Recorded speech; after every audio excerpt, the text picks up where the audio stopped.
You know, one of the things that science has found, there was a research study done in California on Seventh-day Adventists back, it's been some years ago, and they found that Adventists live longer and healthier lives than, just the average American. And the reason isn't because Adventists are special, but Adventists have tapped into the lifestyle that the Bible teaches. And by incorporating those principles into their lives, we go with less disease and live longer lives. But one of the advantages is not just a longer life with less disease, it actually can reverse disease. And my friend John here is a living testimony to the fact that when you begin to incorporate biblical principles of diet and exercise and lifestyle, he actually had his type 2 diabetes, which was very advanced, completely reversed until today. He's not on any medications at all. And I don't know what you're going through, and maybe you're dealing with the side effects of drugs and the discomfort that comes from disease, but I invite you to listen to John's story because it presents great hope that whatever you're facing, there is a hope that it could be reversed and corrected. And so listen carefully to what he has to say and think about it. There is a way to live because God made our bodies. He knows how they're supposed to work, and if we live in harmony with what he says, we can. You can't maybe say it's a miracle, but it's a miraculous plan of life that results in miraculous results. And so I invite you to listen to John's story, and I know it'll be an inspiration. Where my mother, she died while she was in end-stage renal failure from MRSA that she contracted at a dialysis unit. My father died of end-stage renal failure. My older brother died of end-stage renal failure, all from type 2 diabetes. At one point, when I was very sick, one of my doctors wrote to Social Security and said, I think John is severely depressed. And I got a letter in the mail from Social Security saying, we have made an appointment for you with a local psychiatrist because you have been reported as being dangerously depressed. And he said, John, he says, you're not clinically depressed. He said, as a matter of fact, he says, if you weren't depressed, I would consider you abnormal. He says, the problem you have is that you know what's coming. You're smart enough to realize where this is going to end. And it has depressed you, and that depression is normal. He said, would you like some happy pills? And I said, I think I'm already taking enough pills, thank you. Because by that point, I started to realize the pills I was taking weren't helping. They were making things worse. But to get back to my story, my father died from end-stage renal failure. It was about 20 years ago. I felt good. I felt healthy. I was at my proper weight. I was practicing law in South Jersey. Everything was going well in my life, but my father died from end-stage renal failure. And I said, I think now is the time to increase my life insurance, because who knows what's going to happen in the future. So I called my insurance agent and I said, I want to increase my life insurance to $1 million. And he says, well, we can do that. He says, but you're going to have to take a physical. And I says, no better time than now. I'm healthy and in good shape. So a nurse, an RN, came to my office. She took multiple tests. She said when she walked in, she looked at me, she said, you're 40? And I said, yes, I'm 40 years old. And she says, well, there'll be no problem here, I can tell that. She says, you're one of the best 40-year-olds I've seen. You're in the best shape. Your weight is right. Everything is right. She took my blood pressure. Everything was perfect. The last thing she did before she left was take a blood sample from me. 2 weeks later, I get a letter from the insurance company. You've been declined for health reasons. I called them. We can't tell you why. I said, well, isn't there some way I can get this released? They said, we'll sign a release and we'll send the results to your doctor. So I signed the release. They didn't send them to my doctor. But as the son of 2 acute diabetics, the brother of an acute diabetic, I had my suspicions. I called my doctor and I said, well, if they're not going to send you the report, schedule me for a fasting blood sugar. I walked into his office, well hydrated, felt great, healthy, fit. I often walked 8 or more miles a day with my wife. I was in great shape. They took my blood, they put it in the meter. The doctor, I knew something was wrong because the doctor turned to me and he says, John, he says, did you forget and eat breakfast this morning? I says, no, doctor, you know me quite well, we're friends. I said, you know my parents are diabetics, you know I know what a fasting blood sugar is. I didn't eat anything this morning, nothing for the last 12 hours. The nurse quickly looked up and said, maybe just a glass of orange juice. And I says, how bad is it? And they handed me the meter, and it said 377. I says, how can this be? I feel perfectly healthy. I says, I want to try to control this with diet. Now, my wife had converted me to a vegetarian lacto-ovo, which means I ate milk and eggs and dairy products. And he gave me an ADA diet, American Diabetes Association diet. He says, follow this strictly. And this one is set up for vegetarians. It took all the fruit out of my diet. It vastly increased the amount of milk, eggs, and dairy that I consumed. But my blood sugar wouldn't go down. I got so frustrated that I went 48 hours on a fast, nothing but water. After 48 hours, my blood sugar had dropped to 125. Even that is pre-diabetic. I says, how can I go for 4 days with exercise and eating their diet and it's only 125? At that point, we started with the oral meds. And then I started my journey into the nightmare that type 2 diabetes was for me. First, they started me on mild oral medications, glucophage, which, by the way, if you read the warnings with it, has the potential to kill you. Every drug that they gave me, if you read the side effects warnings, had the capability of killing me. But as I went along, I started feeling really bad every morning. Eventually, the oral meds weren't doing it, so they put me on insulin. As soon as I started taking insulin, I started gaining weight. Now you have to know, I said like I was fit when we started. I was 175 pounds. My doctor said, John, don't lose a pound, don't gain a pound, you're perfect. It's exactly where I want you. Started taking insulin. No matter what I ate, I gained weight. Doctor said, well, as long as you're gaining weight, we got to increase your insulin intake. And so they kept increasing it.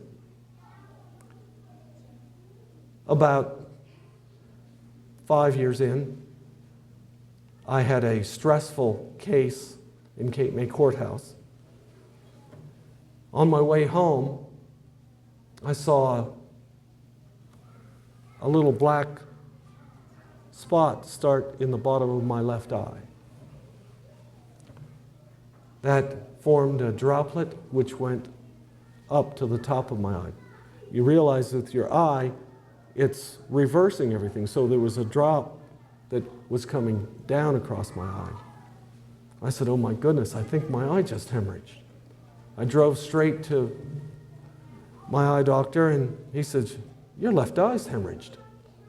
They gave me laser treatments, told me that my vision would clear in about 2 months. It did. I had a stressful case again. It hemorrhaged again. Now, you have to understand with my left eye, I consider myself lucky. I'm blind in my left eye. But I consider myself lucky. My father was blinded in both eyes. My older brother was blinded in both eyes by retinopathy, a complication of diabetes. Finally, they had to open my eye up, remove the scars from all the laser treatments they'd given me, refill my eye with artificial fluid, and they told me I would see again just as well as ever. After about a month, it was obvious I wasn't going to see again out of my left eye, and I was blind.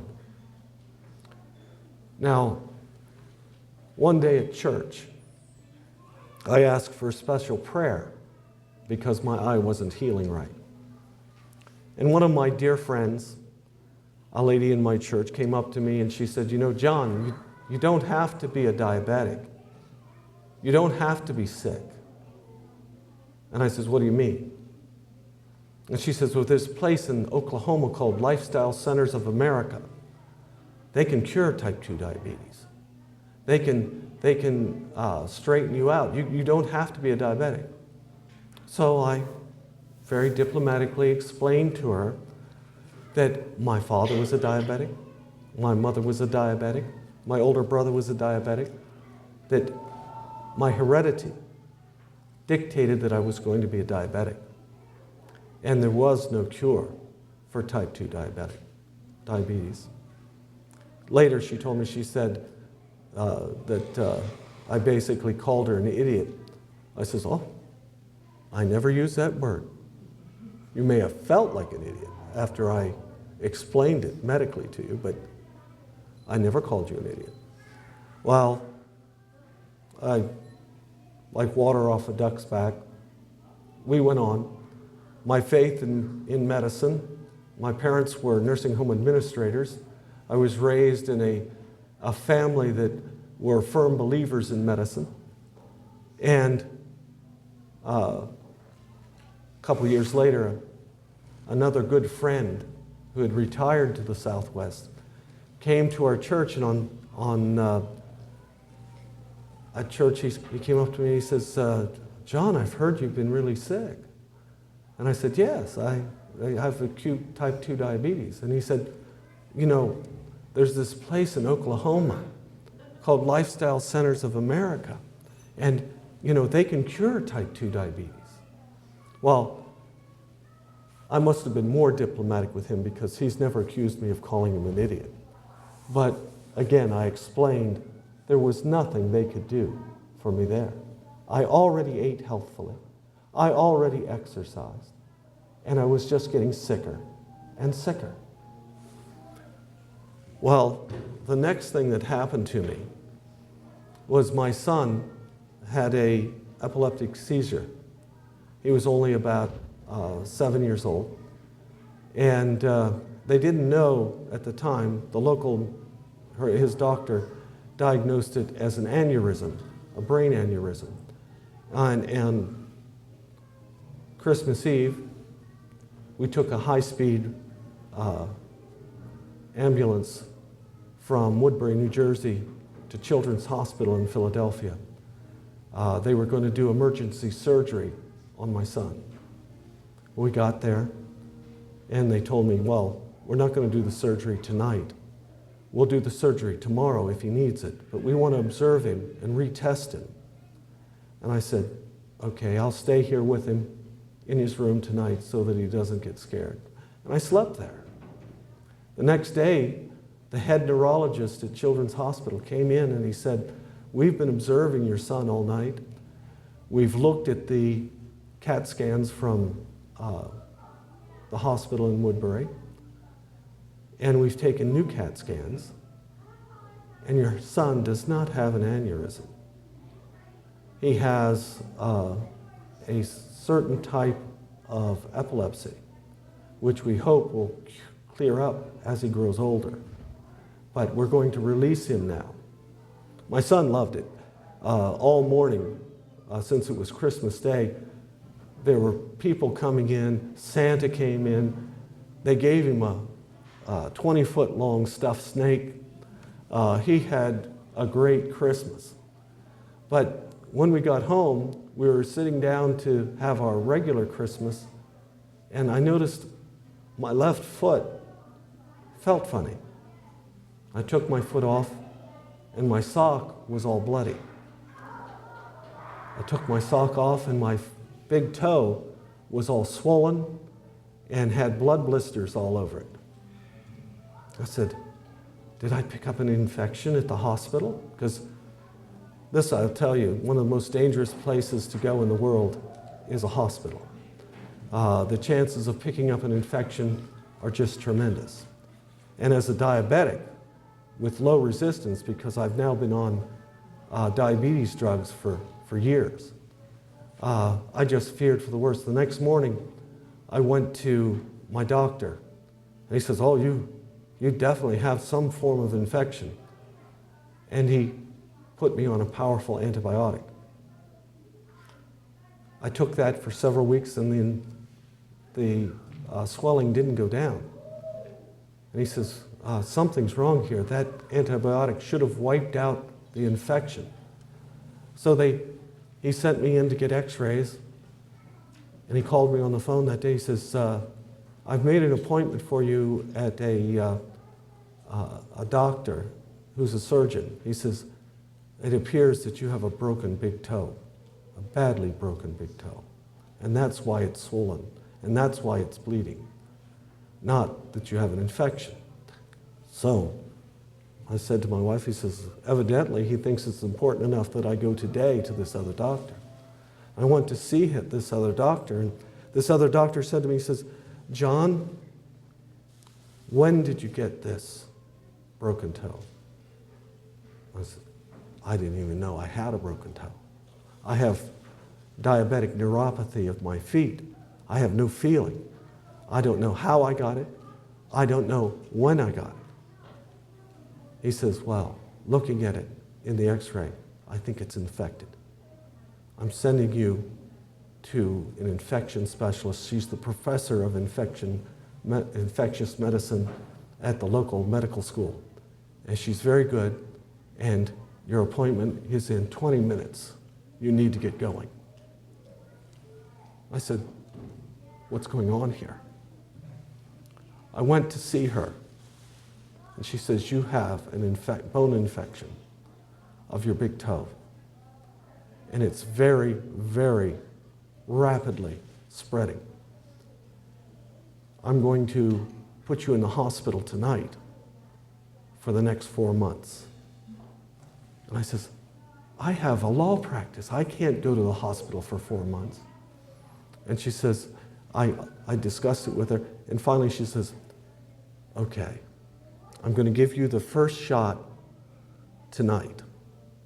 She says, go directly home because you're not going to be able to do anything for about 4 hours.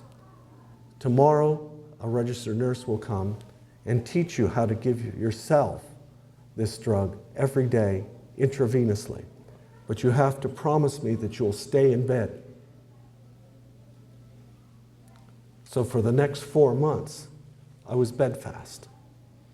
For 4 months, I injected Rocephin antibiotics directly into my veins through a port in my shoulder. And let me tell you, Rocephin is a painful, painful drug. It would burn and intense pain, which I only felt for about 15 minutes until I passed out for 4 hours.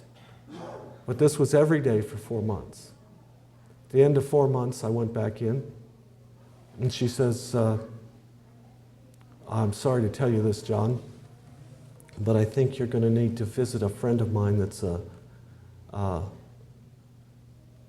podiatric surgeon. He's going to have to remove most of your foot. You're still infected.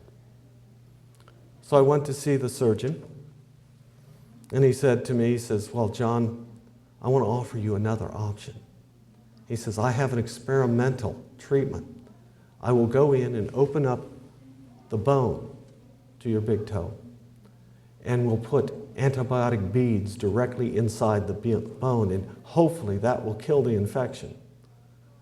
And I says, I thought it was going to be amputated. He says, well, if I amputate, I can do that. That's the normal treatment. And he says, I'll leave most of your ankle. I says, I've got to think about it. I went home, and I thought about it, and I thought about it. And they called me, one doctor one day, one doctor the next day, telling me I had to make up my mind, either my foot or the insertion of the antibiotic right into the bone. My family doctor said, neither choice is good. You have neuropathy of the feet, and you're going to find a situation where it will, neither of these will heal. He says, to get above the neuropathy, they're going to have to amputate below your knee. I'll just tell you that straight up. They won't tell you that, but I'll tell you that it's going to end up with an amputation below your knee. Now, in America, the #1 cause of amputation is type 2 diabetes. My brother faced this. They wanted to take his legs off. He fought his doctors over that, and when he did pass away, he did have both legs, not all of his toes, but both legs. So I was despondent. I had one doctor to say neither, one doctor to say beads, one doctor to say amputation. So I approached my most trusted doctor. I got on my knees and prayed. I didn't know what to do. I said, Lord, show me the way to go. And I went on the internet, typed in diabetic foot disease. I read everything on the page, except for one tab. And the last tab on the page was named Charcot's arthropathy. I says, never heard of that. None of my doctors have ever mentioned that. But I've read everything else. Clicked on it. The first line is, the typical patient with Charcot's arthropathy is an acute diabetic with acute neuropathy of the feet who appears with a broken big toe, and he can't tell the doctor when and where and how it happened. Sound familiar? I yelled for my wife. She came down. I says, I think I found it. It's not an infection. There's no cure for it. But it's not an infection. If it's not an infection, I don't have to have my foot cut off. I searched the internet for every article I could find on Charcot's arthropathy.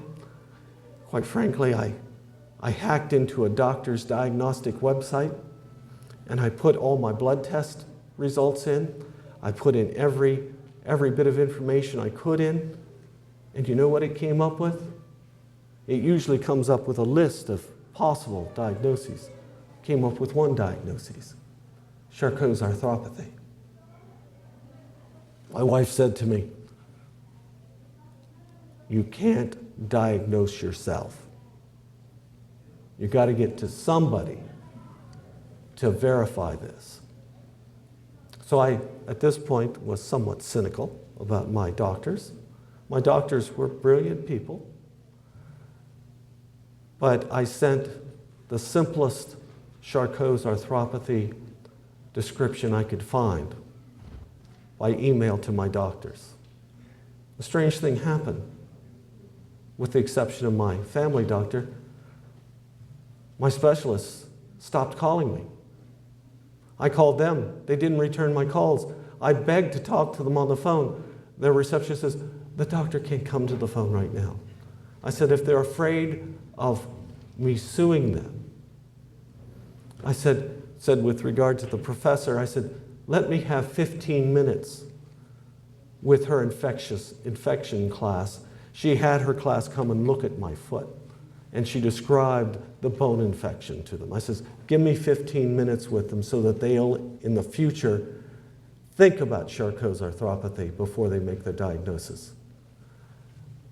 She still wouldn't talk to me. We went over to Temple Hospital in Philadelphia to their school of podiatry. And my wife said to me, she says, now you don't tell them what you think it is, because you'll convince them it is if it isn't. You keep your mouth shut, you answer questions, and you don't embellish.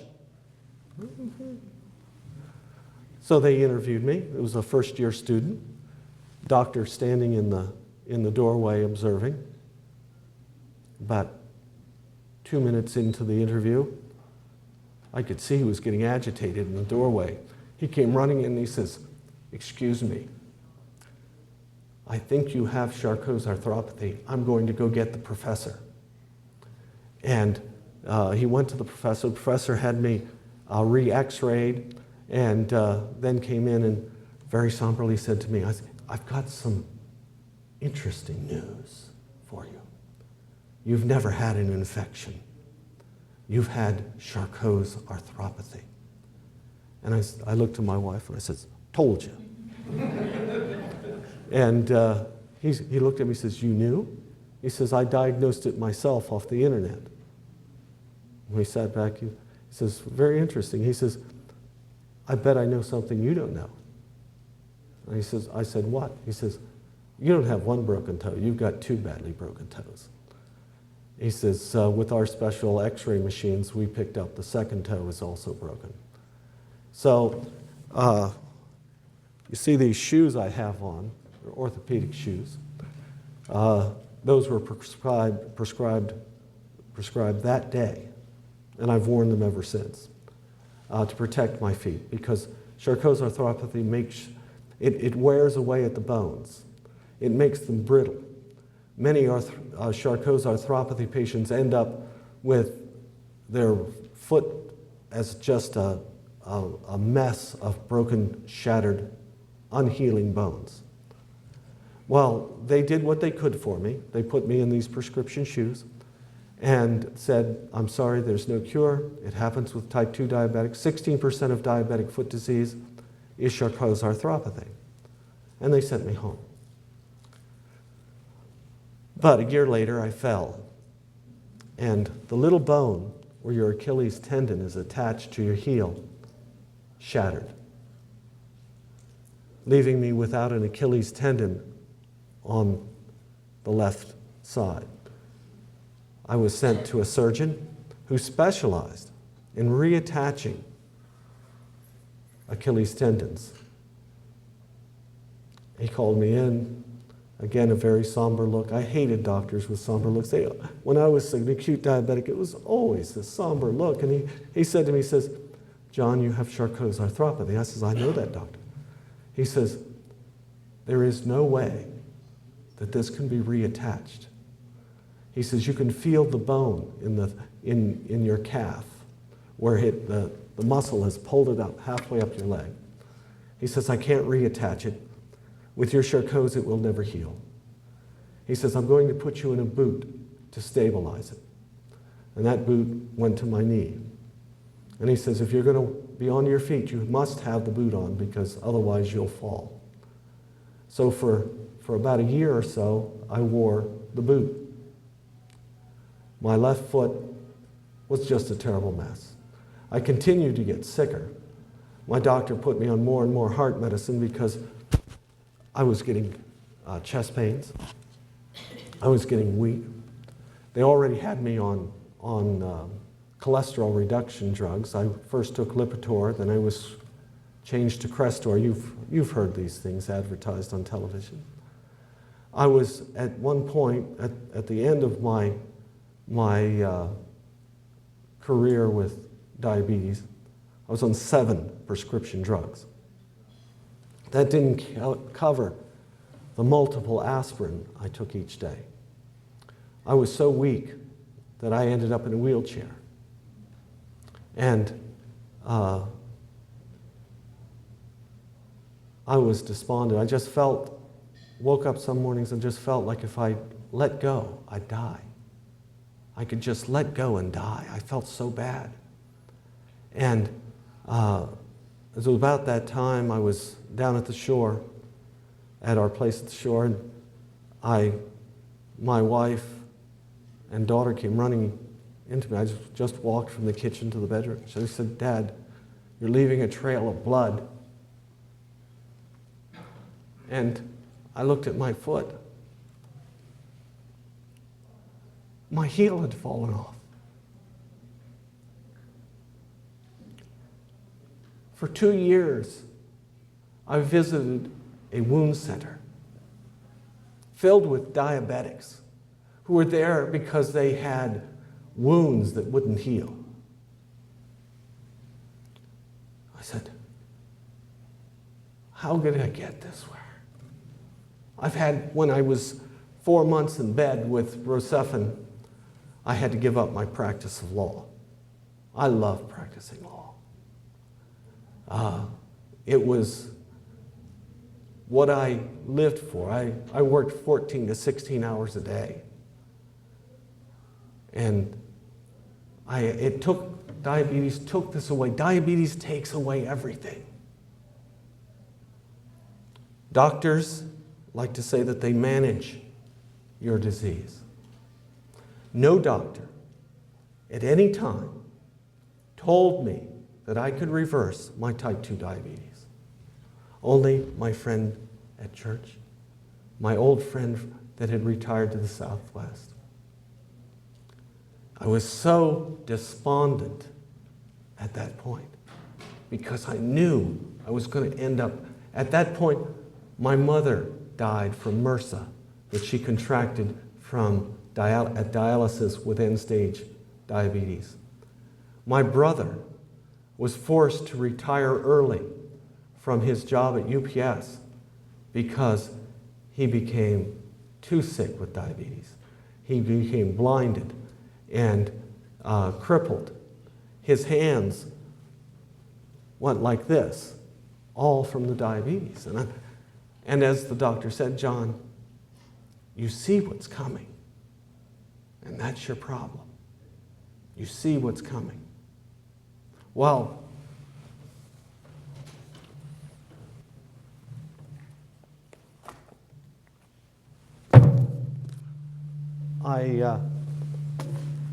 we found out my daughter, who was attending a boarding academy in Maryland, had been invited to go on a choir trip to tour Scandinavia. And I said, this was the spring of the year. And I said, well, before she goes, we ought to go down and see her.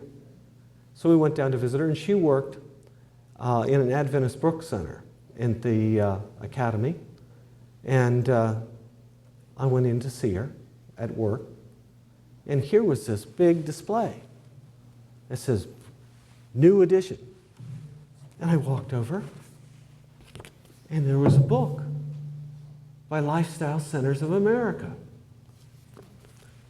The 30-Day Diabetes Miracle by Dr. Franklin House. And I says, those are the people they were telling me about. You know, maybe there's something in there that would help me. So I bought the book, took it home, put it on the shelf. I says, when I get around to it, I'm going to read that book. You ever do that with a book that you think, well, that's got to be a good book. When I get around to it, I'll take a look at it. Well, I want to tell you a story. There was this God-fearing, good man who lived down by the river. And one day it started raining.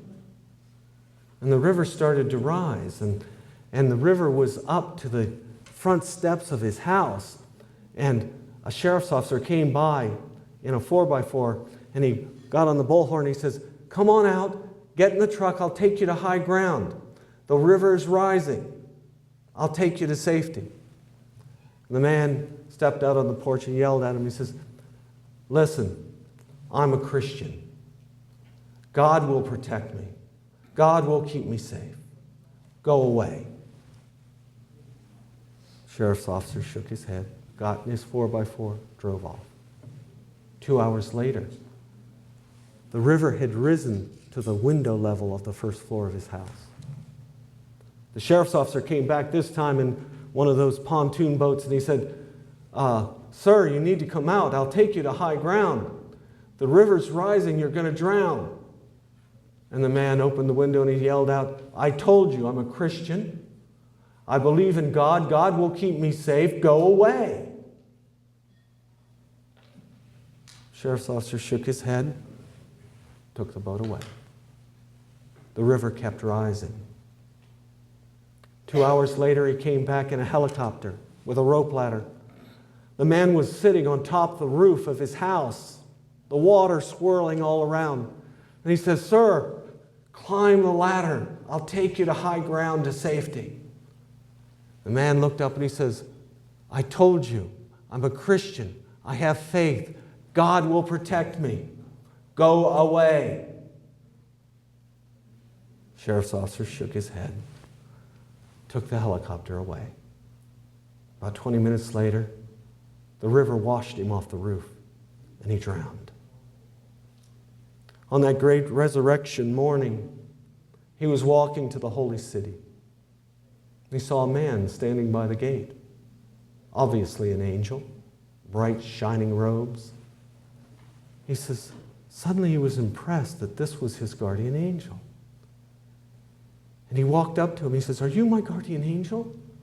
And the angel said, "Yes, I am." He says, "What happened? What did you do? I had such faith. I believed that you would save me." And the angel looked down and he says, "Sir, I came in a truck. I came in a boat. I came in a helicopter, but you wouldn't be saved." Suddenly that story struck home with me. At church, an old friend came, and I embraced him. I says, "Oh, I haven't seen you in years. I want to get all the news. There's a potluck today. Let's sit together, and you can tell me everything that's been happening." And about 11:45, I got sick. My blood sugars were too high. I was sick. I had to go home. So I went home. 2 hours later, I told my wife, "Stay, talk to my friend, get some news for me." 2 hours later, she came home and she said, "Pack your bags." I said, "What?" She says, "Pack your bags, you're going to Oklahoma." I says, "What are you talking about?" She says, "Leroy, he told me he's a diabetic.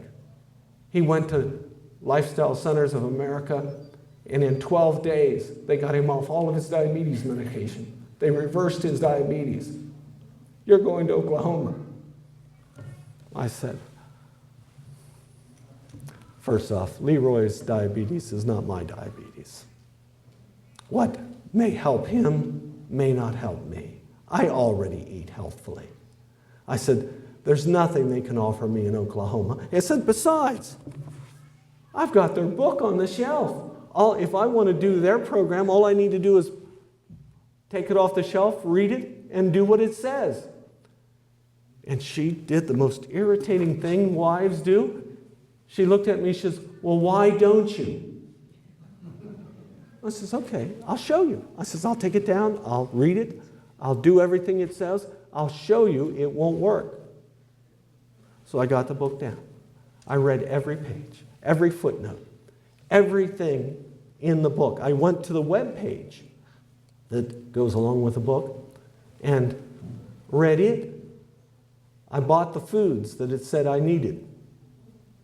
The next week, I started the program. I ate breakfast. I knew it wasn't going to work. There was too many carbohydrates. It put fruit back in my diet. It put whole foods back in my diet. Breakfast was huge. It said, "Before you start this program, visit with your doctor and cut your medications." Well, I didn't need to do that. I knew that it probably needed to be supplemented medications because my blood sugar was going through the roof. I knew it. But I'd promised my wife, so I ate the breakfast and went off to church. 11:45, sick again. I says, I knew it. I knew it. I went home, took my blood sugar. I was sick because my blood sugar was too low. It was 75. I hadn't seen 75 in years.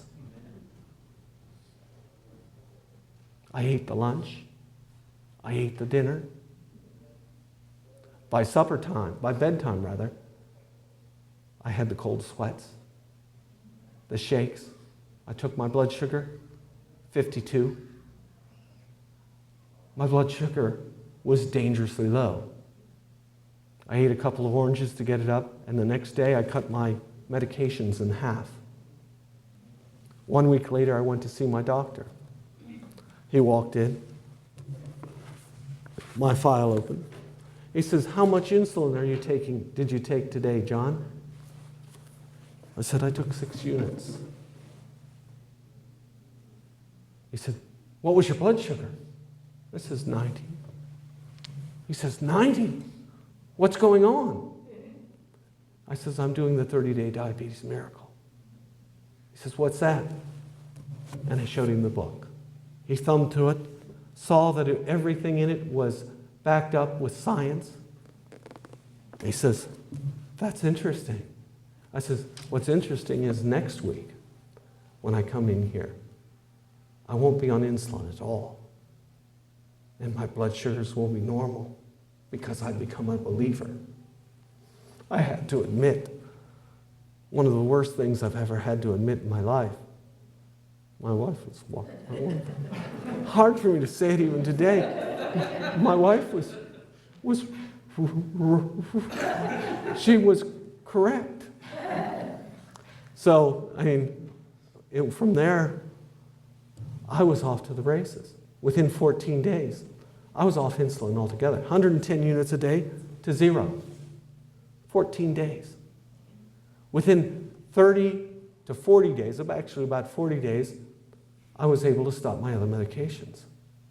I took a cholesterol test because I'd had a lot of trouble as a diabetic. Diabetes really plays havoc with your cholesterol. And my triglycerides, even though I was taking Crestor, my triglycerides were through the roof. And I took the test.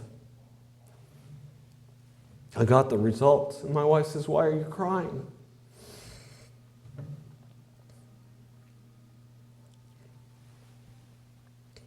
After 40 days of living a proper, healthful lifestyle, my combined number was 140 without medication. Every subgroup, including my good cholesterol and my bad cholesterol, which I'd also had much problem with, was listed as not good, but optimal. In just 40 days, after taking Lipitor and Crestor for years, without it, I was optimal.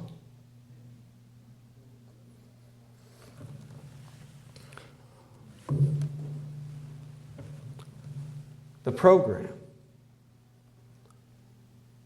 is plant-based, no animal protein, no animal fat, no milk, eggs, cheese, nothing. And the food is delicious.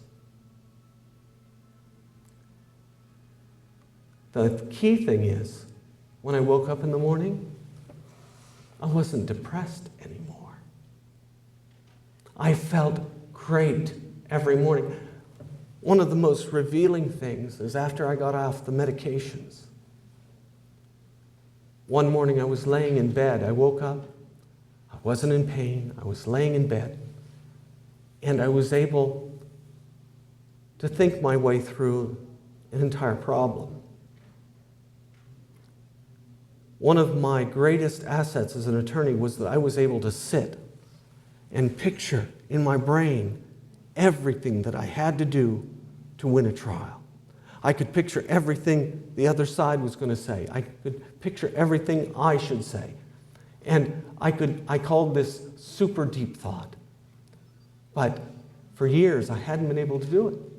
I couldn't think that way.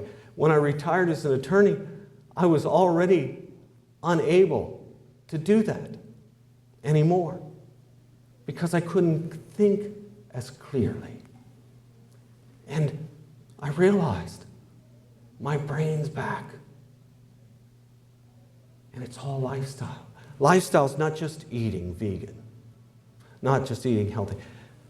I loved what the doctor did here this morning, or this afternoon. It's exercise. This book has chapters on stretching. It has chapters on exercise, not painful exercise. You don't have to hurt yourself. No pain, no gain is not true. It's about drinking enough pure water every day. It's about walking every day. It's about getting sunshine every day. It's about lifestyle. Almost all the diseases we face as adults today are classified by the Institute of Health as lifestyle diseases. Lifestyle diseases. We do it to ourselves. I didn't want to believe that. It was heredity. My younger brother, I didn't realize it. I told him about everything. I told him, and he and his wife initially says, yeah, right, sure. I said, you've got my genes. Do it before you lose your eye. Do it before you lose your leg. Do it before you get a wound that won't heal. Well, I'm glad to tell you today, and for the last several years, my younger brother is also following the program. And he has not, and never fully developed diabetes. He has both eyes. He has both legs. Now, as you see me today, I have certain carryover disabilities. Of course, my left eye is still blind. There was no way to reverse that. One thing that's interesting is that unhealable Achilles tendon is now healed. That unhealable wound on my heel is now healed. I can walk. Not pretty, but I can walk. One of the things I didn't mention was a focal neuropathy that paralyzed half my body. I also was in bed for 4 months for that. And today I still have a slight amount of a paralysis in my lower body. Interesting thing, after I got well, I did a lot of research on the internet. And I found out the heart pain was from the medications the doctors gave me. The shortness of breath I had was from the medication the doctors gave me. The weakness in my lower body that put me in a wheelchair was from the medication the doctors gave me. It's all in their side effects. If you read the side effects, weakness in the lower body is part of Crestor's side effects. Heart pain comes from the Norvasc I took. Shortness of breath, that was probably from the Benicar. But the things that caused my problem were with the drugs that managed my problem. And doctors who follow the treatment for type 2 diabetes will manage your diabetes into the grave. The government has done 6 complete studies with control groups on the effect of type 2 diabetes treatment that is currently prescribed. And you know what they found? Your likelihood of death in every case was higher with diabetes treatment than with no treatment at all. Now, part of the reason for that is I was taking a drug called Actos. I took, for my diabetes, I took Lantus insulin, 110 units. I took metformin, 1,000 milligrams. I took Actos.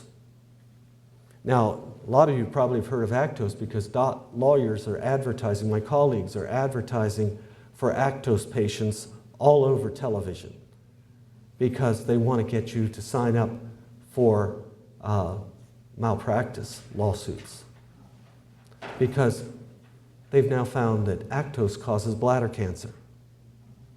Every one of these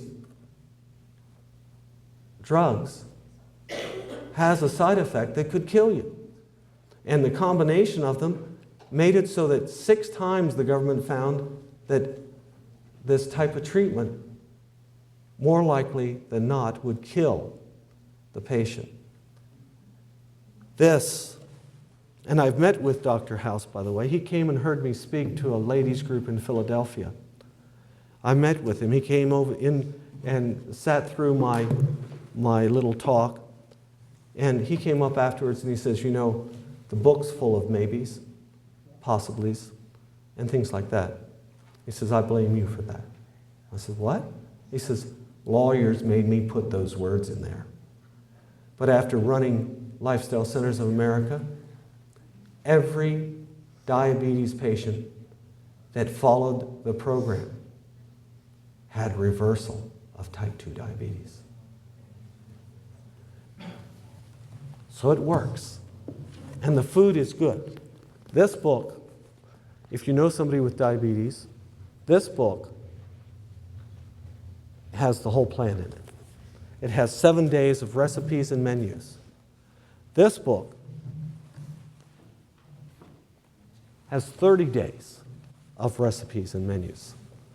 I tell everyone, if you're going to buy them together. And these 2 books, if you do nothing else, these 2 books will make you healthier than you've ever been in your life. The food will taste great. It will take you, science says, about 40 days for you to change your lifestyle, learn new habits, discard your old habits. But after those 40 days, there's enough recipes just in these 2 books to live a lifetime of happy living. Okay? If you have cancer, that's another lifestyle disease, it will help you recover. Do you know what is the #1 killer of cancer patients? This is based on studies, yes? Chemotherapy. Exactly. Chemotherapy kills more patients than the actual cancer does. And there are just a ton of people who have used lifestyle change to overcome their cancer, to recover from cancer rather than use chemotherapy. Now, it's interesting in my research, I found out it's normal for every one of us to have a few cancer cells develop every day. This is normal. Your body kills them if your body's strong enough. But the standard American diet weakens your body, weakens your ability to fight it, introduces chemicals, drugs, and other things that will cause your body to develop more cancer cells every day. One of the things I found in beef is that farmers who raise beef, inject them with bovine growth hormone. Bovine growth hormone passes directly through milk, directly through meat, into you. There's nothing that filters it out. But it is almost the ideal growth hormone for cancer. And it's almost unavoidable. I sympathize with my doctor friends because for years they've been blamed for antibiotic-resistant bacteria because they overprescribed antibiotics. Have you heard that? Do you know every time you drink a glass of milk, you get a small dose of antibiotics? Over 70% of the antibiotics produced in this country are injected into the cattle herd. You can't avoid antibiotics if you drink milk. And a small dose of antibiotics is worse than a big dose of antibiotics because if some of the bacteria survive, they grow stronger. They grow more resistant. But the dairy industry spends about $500 million a year to make sure you don't hear about that. Okay? They also don't want you to know that 2/3 of the dairy herd has either BIV, which is the same as HIV in humans, tuberculosis, or it just slipped my mind, tuberculosis or leukemia. Now, if I had a glass of milk up here and I says, this was just taken from a cow with leukemia, would you want to drink it? Yet with 66% of the herd sick and all milk blended in this country, you know every glass of milk that you pour will have remnants of one of those diseases. And pasteurization is not 100% effective. Now, we don't have any scientific studies to talk about leukemia passing on through milk, which is interesting because the reason we don't have any studies is the dairy industry is unwilling to run those studies. Interesting. But these are the things I'm talking about. I feel healthier today than I have my entire adult life, even with the complications I still have.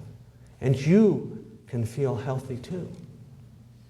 You can eat the way you were designed to eat. You can avoid the killers that live in the standard American diet. Now you're going to have some food samples, there's going to be a cooking demonstration, and I want you to seriously consider this because it's not just diabetes, it's cancer, it's arthritis. All these things are lifestyle diseases, and you can beat it. I know somebody that's vegan and they're not very healthy. And I says, well, what are they eating? And I have a little, I'm going to embarrass my daughter. She says, Dad, Oreo cookies are vegan. And I said, yes, but they're not healthy. There are plenty of vegan foods that are unhealthy foods, and I don't advance unhealthy vegan foods. I say we should eat so that our bodies can be all they can be, so that we can enjoy life. I never would have seen my grandson. You know, those of you old enough to know about seeing grandchildren, you know what a terrible thing that would be to miss. I watched my grandson being born, and it meant so much to me. I'll live to see other grandchildren, which is important to me. I would take walks with my wife on country paths, and that means a lot to me. I have the joy of seeing her every morning and saying goodnight to her every night. And while my father died at age 65, I'm 60 now, I look forward to a much longer, happier life. And that's what I want for you. It's never too late. I was 1 foot in the grave. My doctors, after I got well, they said, well, you know, we sort of figured you wouldn't live out the year. I says, well, I did. And they read the book. And they said, this works. But you know, as far as I know, they still don't offer the alternative to their patients. They said, well, the average patient wouldn't be interested in this. I said, how do you know until you say, you know, there's a way to reverse your disease? There's a way to make you healthy again. And that's what this is all about. This will make you healthy. This will make you strong. This will make you live longer. You know, I hope you enjoyed John's story. And one of the things that we hope it will inspire you to believe is that you can have better health and even reverse your diseases. And I invite you, I don't know where you might be, but contact your local Seventh-day Adventist church and see if they have a health ministries department. My church is in Tranquility, New Jersey. You'd be welcome to contact us. We have an active health outreach program where you can learn in great detail the principles the Bible contains for how to live life so that you can have maximum health. So contact a church and ask for help, and I'm sure you'll find great relief.